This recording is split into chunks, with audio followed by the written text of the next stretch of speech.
Good evening, students. Today I will teach you the chapter phraseography. So what does it mean? Phraseography means. So phrasing means phraseography is the writing of two or more words together without lifting the pen. The resulting outline being all a phraseogram. The best phraseogram are those which combine the qualities of facility, linearity, and legibility. A phraseogram should be easy to write. It should not ascend too far above nor descend too far below the line, and it must be legible when written. Subject to the observance of these conditions, the practice of phrase writing will greatly increase the writer's fluency and speed. Now what is phraseography? So phraseography का मतलब होता है आप कोई भी जब भी कोई वर्ड एक से ज़्यादा वर्ड को आप जब कंबाइन करके लिखते हो विदाउट लिफ्टिंग योर पेन और पेंसिल, जो लिखने के बाद जो हमको राइटिंग जो स्ट्रोक हमको मिलता है उनको हम लोग बोलते हैं फ्रेजियोग्राम. तो फ्रेजियोग्राम लिखने का या फ्रेज लिखने का 3 बेस्ट क्वालिटी होता है, वो 3 हमको मान के चलना है, अदरवाइज फ्रेजियोग्राफ का जो बेस्ट क्वालिटी वो होगा ही नहीं. तो बेस्ट क्वालिटी किसको बोलते हैं? तो बेस्ट क्वालिटी जो है हमारा वो 3 है. जो होता है फैसिलिटी का मतलब लिखने के समय आपको राइटिंग में कोई भी ऑकवर्ड जॉइनिंग होना नहीं चाहिए. लिनिटी का मतलब लाइन के ज़्यादा ऊपर नहीं होना चाहिए फ्रेजियोग्राम, ना ही लाइन के नीचे. एंड लीजिबिलिटी का मतलब होता है ईजी टू रीड. आपने फ्रेज लिख दिया, लिखने के बाद आपको समझ में नहीं आ रहा है, वो नहीं होना है. आपने जो लिखा है वो आपको पढ़ना है, वो समझ के पढ़ना है आपको, तो उसको बोलते हैं हम लीजिबिलिटी. तो phraseogram should be easy to write, जो मैंने अभी बताया आप लोगों को. फैसिलिटी का मतलब होता है इजी टू राइट. लिनिटी का मतलब होता है it should not ascend to far above not descend to far below. Line के ज़्यादा ऊपर भी नहीं, ज़्यादा नीचे भी नहीं. और लीजिबिलिटी का मतलब होता है and it must be legible when writing written, easy to read होना होगा. Subject to the observance of this condition, the practice of phrase writing will increase the writer's fluency and speed. So we all are the writers. जो हम लोग सीख रहे हैं ना stenography, तो वी ऑल आर राइटर्स. सो फ्रेजियोग्राफ आप जितने प्रैक्टिस करो आपका उतना ही स्पीड साथ में आपका फ्लुएंसी इंक्रीज होने वाला है.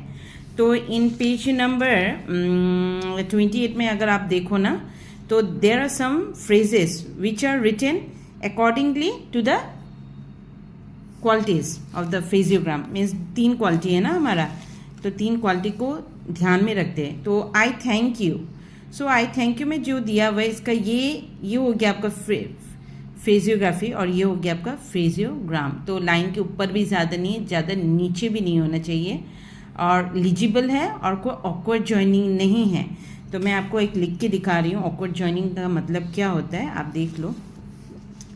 मान लो आपको मैंने दिया I will be, so I will be, ये हो गया आपका, this part is called फ्रेजियोग्राफ.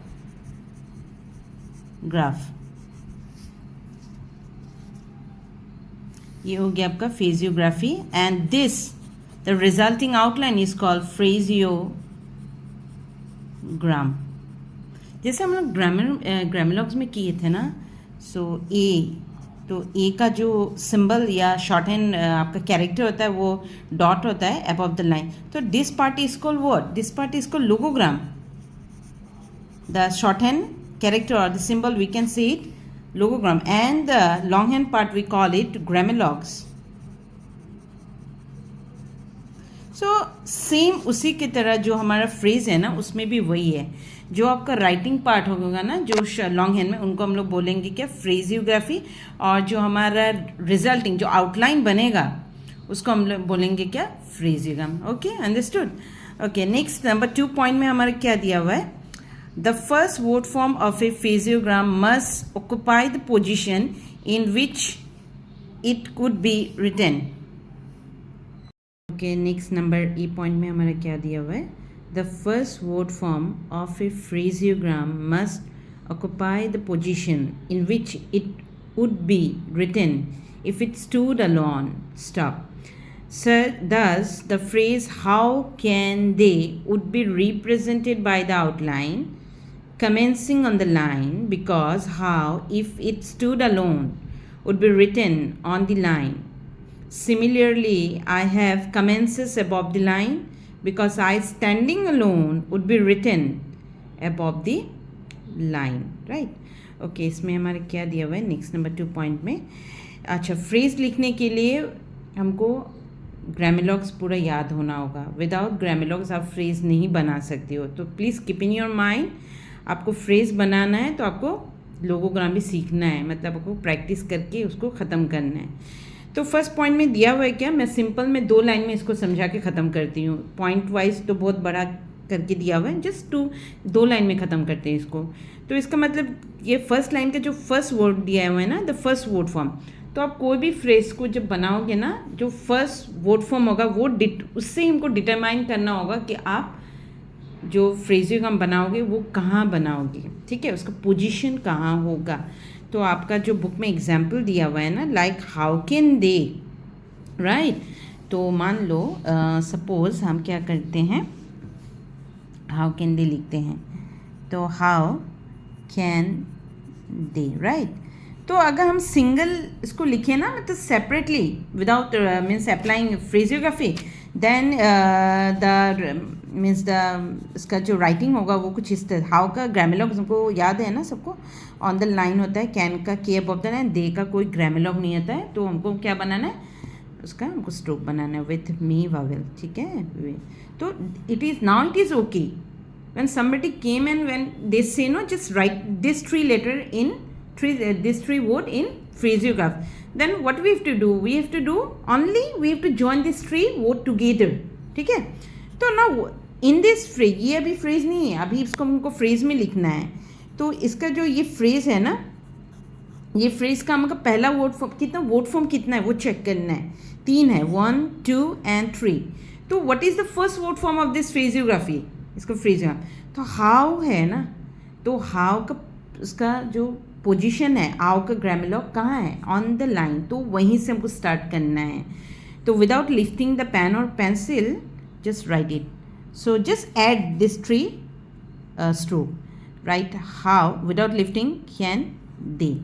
In phraseography we don't do vowel placing, don't give any vowel. हाँ, अगर आपको कन्वीनियंट नहीं हो रहा है राइटिंग में, then you write, but usually we don't put vowel signs. Okay, तो ये हो गया. नेक्स्ट नंबर क्या है, नंबर 2, आई हैव. तो आई का कोई ग्रामेलॉग नहीं है, वो आई का हमारा सिंबल है, आई, और हैव का ग्रामेलॉग. तो इसका वर्ड फॉर्म पहले क्या है, आई है. जस्ट आई को अबव द लाइन रखो and join it, means have को जॉइन कर दो, बस वहीं पर पॉइंट खत्म हुआ. तो ये पॉइंट का हमारे क्या दिया, बेसिकली इसका फर्स्ट वर्ड फॉर्म चेक करना है. कोई भी फ्रेज बनाओगे ना आप लोग, कोई भी कितने भी लंबे हो, उसका फर्स्ट वर्ड फॉर्म आप चेक करो. अगर वो फर्स्ट वर्ड फॉर्म हाउ है, आई है, कोई भी, तो उससे हमको क्या करना है, डिटरमाइन करना है. जैसे हम लोग वावल, पहला फर्स्ट साउंड वावल के साथ हम लोग डिटरमाइन करते थे ना पोजीशन, जो मैंने करवाया था, उस हिसाब से यहाँ पे भी वही करना है. यहाँ पे वावल नहीं देखना है. What we have to check, we have to check the first word form of the phrase, right. Next number B point में हमारा क्या दिया हुआ है, a first position word form may be slightly raise और lower, however to permit of a following stroke being written above, on or through the line. Okay, तो इस point में क्या दिया कि पहला वर्ड फॉर्म को अब हम कभी थोड़ा ऊपर भी कर सकते हैं, थोड़ा वो नीचे भी लोअर भी कर सकते हैं. मतलब अबव द लाइन भी हो सकता है, ऑन और थ्रू द लाइन भी हो सकता है. तो 3 को याद रखना है. तो सेकंड में जो दिया हुआ है वो हमारा क्या हुआ है, तो यहाँ पे 3 दिया हुआ है. ठीक है आपका. तो आई थैंक यू. सो यहाँ पे इस चैप्टर में आई थैंक यू, थैंक का ग्रामेलॉग है, प्रेजेंट टेंस और पास्ट टेंस. तो याद रखना है, एक अबव द लाइन है और एक थिंक का ऑन द लाइन. तो प्रेजेंट टेंस पास्ट टेंस दोनों का सेम ही यूज़ करना है आपको, इसलिए याद रखना है दोनों के लिए. ठीक है, back to the come to the point. Okay, तो क्या दिया हुआ, आई थैंक यू, सिंपल सा बात है. आई थैंक यू। सो आई का कोई मैंने पहले ही बोला कोई ग्रामेलॉग नहीं है, जस्ट थैंक का है अबव द लाइन, यू का भी ग्रामेलॉग है ऑन द लाइन, तो it is a phrase. So according to the first point क्या दिया हुआ है, पहला वर्ड फ्रॉम आई है तो आई को अबव द लाइन रखो, थैंक और यू, बस ख़त्म, यहीं पे पॉइंट ये। नेक्स्ट क्या दिया हुआ है आपका, विथ, मच, विथ विच, ठीक है। तो विथ का grammalogue we know everyone that with का ग्रामेलॉग अबव द लाइन होता है। वैन का ग्रामेलॉग क्या होता है, on the line, same symbol है दोनों का, बस पोजीशन इसका डिफरेंट है। तो मच का ग्रामेलॉग सबको याद है ना, अबव द लाइन 6। विच का क्या होता है, ऑन द लाइन। ईच का कोई ग्रामेलॉग नहीं होता है, ठीक है। With we vowel through the line, just मैंने भी वावल पुट किया है क्योंकि अभी मैंने फ्रेज नहीं लिखा हुआ है, अब लिखेंगे फ्रेज, ठीक है। तो पहला क्या दिया हुआ है, विथ, क्या दिया हुआ है, विथ मच, उसके बाद विथ विच दिया हुआ है, और नेक्स्ट क्या दिया हुआ है, विथ ईच। अब एक लॉजिक है इसमें, ठीक है, हमको लॉजिक याद रखना है। विथ, तीनों में फर्स्ट वर्ड फॉर्म क्या है हमारा, विथ है, राइट। अगर तीनों में हम लोग विथ ऊपर लिखना है क्योंकि फर्स्ट वर्ड फॉर्म हमारा यही है। मच का क्या है, just join above the line, ठीक है। विच का क्या है, ऑन द लाइन, और ईच का थ्रू द लाइन। अब बोलोगे कि विथ मच क्यों हम लोगों ने अबव द लाइन रखा, विथ विच को, अगर तीनों को अगर हम लोग ऐसे करके लिख देते हैं तो तीनों में कोई सिमिलरिटीज़ नहीं, कोई भी डिफरेंस नहीं होता, तीनों एक हो जाता ना, क्योंकि विथ, तीनों ही फ्रेज का पहला वर्ड फॉर्म जो विथ है और तीनों अबव द लाइन, तो डिफरेंस कहाँ दिखाना है, ग्रामेलॉग्स जो नेक्स्ट वर्ड फॉर्म है उसमें दिखाना है। तो एक में क्या हो गया, अबव द लाइन, एक में ऑन द लाइन, और एक में क्या हो गया, थ्रू द लाइन हो गया है हमारा, ठीक। ये पॉइंट यही ख़त्म हो रहा है। एंड द लास्ट आज जो मैं कराऊंगी आप लोगों को वो है हमारा थर्ड पॉइंट हमारा क्या है, when join to K M L up, means L upward भी है, ठीक है, मीन्स डाउनवर्ड भी है, इसलिए यहाँ पे एल मेंशन किया गया है। एल अप के साथ ही ये रूल फॉलो होने वाला है, डाउनवर्ड के साथ नहीं। हाँ, don't try this rule with the downward L. The sign I may be shorten, I sign मतलब आई सिंबल मीन्स आई दिप्थम का जो सिंबल है वो हम शॉर्ट कर सकते हैं, पहले भी मैंने करवाया है। तो किसके साथ शॉर्ट करेंगे, के एम और एल, बस याद रखो कॉन्सोनेंट। हाँ, नंबर सी पॉइंट किसके साथ करना है हमको, के एल अप के साथ और कॉन्सोनेंट एम के साथ करना, ये तीनों के साथ ही आई कॉन्सोनेंट, ठीक है, सॉरी आई दिप्थम को। तो ये जो आई दिप्थम है ना, इसका पहला हमको क्या, जो पहला पार्ट है उसको रखना है, सेकेंड पार्ट इसको ओमिट करो, ठीक है। तो मान लो आई कैन दिया हुआ है, ठीक है, आई कैन, तो आई ग्रामेलॉग ये है, बस शॉर्ट करो, मतलब आई लिखो, ये जो है सेकेंड पार्ट को रिमूव, जहाँ से ख़त्म हो वहीं से स्टार्ट करो, बस। नेक्स्ट आई विल, आई रखो, एल दो, सेकेंड पार्ट रिमूव किया है मैंने, ये जो है यहाँ पे सेकेंड पार्ट ख़त्म होता है तो वहीं से मैंने स्टार्ट किया हुआ है। एंड लास्ट आई एम, ठीक है। तो मान लो ये आई है, एम, दोनों को ज्वाइन करते हैं। ज्वाइन कैसे करेंगे, ये जो हमारा सेकेंड पार्ट है ना वो उसको ओमिट करो, वहीं से क्या करो, एम ज्वाइन कर दो, बस सिंपल सा बात है, देखिए।